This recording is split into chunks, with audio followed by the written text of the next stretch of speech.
पहले आप ये समझिए कि करंट का मीनिंग क्या होता है। तो करंट का मतलब होता है फ्लो, बहाव। जैसे आप सुने होंगे वाटर करंट, ठीक है। तो वाटर करंट का मतलब क्या होता है? पानी का बहाव, पानी का बहना। जैसे आप सुने होंगे एयर करंट, तो एयर करंट का मतलब क्या होता है? हवा का बहना। करंट का मतलब फ्लो, बहना, ठीक है। जैसे थॉट करंट, तो क्या हमारा जो विचारों का प्रवाह है उसको हम लोग क्या बोल सकते हैं? Thought current. उसी तरह से जब इलेक्ट्रॉन्स का फ्लो होता है तो उसको हम लोग क्या बोलते हैं? Electric current. उसको हम लोग क्या बोलते हैं? इलेक्ट्रिक करंट, मतलब इलेक्ट्रॉन्स का फ्लो। तो करंट को हम लोग कैसे डिफाइन करेंगे? The rate of flow of charge, मतलब जो चार्ज का प्रवाह का दर होता है, चार्ज का जो फ्लो होता है, उसी को हम लोग बोलते हैं इलेक्ट्रिक करंट, ठीक। कोई भी जो कंडक्टर होता है वो किससे मिलकर बना होता है? बहुत सारे एटम से मिलकर बना होता है, ठीक है। और उस एटम के अंदर जो एटम का सेंटर पार्ट होता है उसको हम क्या बोलते हैं? न्यूक्लियस बोलते हैं। और उस न्यूक्लियस के अंदर न्यूक्लियॉन्स होते हैं, दो पार्टिकल वहां पे होते हैं, इसको हम क्या बोलते हैं? प्रोटॉन एंड न्यूट्रॉन, जो कि न्यूक्लियस के अंदर होता है।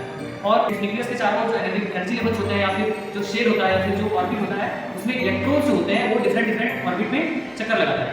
मतलब एटम के अंदर यदि कोई मोशन करने वाला है तो वो कौन है? Yes, electrons. मतलब इलेक्ट्रॉन्स ही बस मोशन कर सकते हैं, proton and neutron can not move, वो तो फिक्स होता है न्यूक्लियस के अंदर, ठीक है। तो प्रोटॉन एंड न्यूट्रॉन तो चलता नहीं है, मोशन नहीं करता है, तो मोशन बस कौन करता है? इलेक्ट्रॉन्स। तो इसीलिए इलेक्ट्रिक करंट के लिए रिस्पांसिबल कौन है? इलेक्ट्रॉन। वास्तव में जो इलेक्ट्रॉन्स का फ्लो होता है ना, वही इलेक्ट्रिक करंट कहलाता है। तो यहाँ पे हम दिखाने की कोशिश की एक सर्किट डायग्राम बनाए हैं, जहाँ पे we have also connected a battery. और ये जो आप देख रहे हैं ऐसा डब्ल्यू जैसा, ये बेसिकली हम किसी वायर का मैग्नीफाइड व्यू बना रहे हैं, ठीक है, मतलब बड़ा करके बनाए हैं।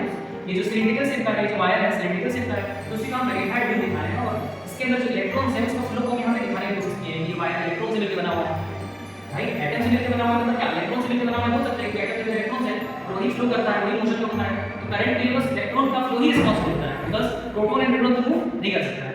तो यहाँ पे बैटरी से हम लोग कनेक्ट कर देते हैं तो पोटेंशियल डिफरेंस बनता है, जो कि हम लोग आगे पढ़ेंगे। पोटेंशियल डिफरेंस क्या होता है? वोल्टेज, उसको हम लोग सिंपल भाषा में बोलते हैं, आम बोलचाल की भाषा में। तो वो पोटेंशियल डिफरेंस क्रिएट होने की वजह से यहाँ पे इलेक्ट्रॉन्स मूव कर रहे हैं, मतलब वायर के अंदर जो चार्ज फ्लो कर रहा है वो चार्ज कौन है? इलेक्ट्रॉन।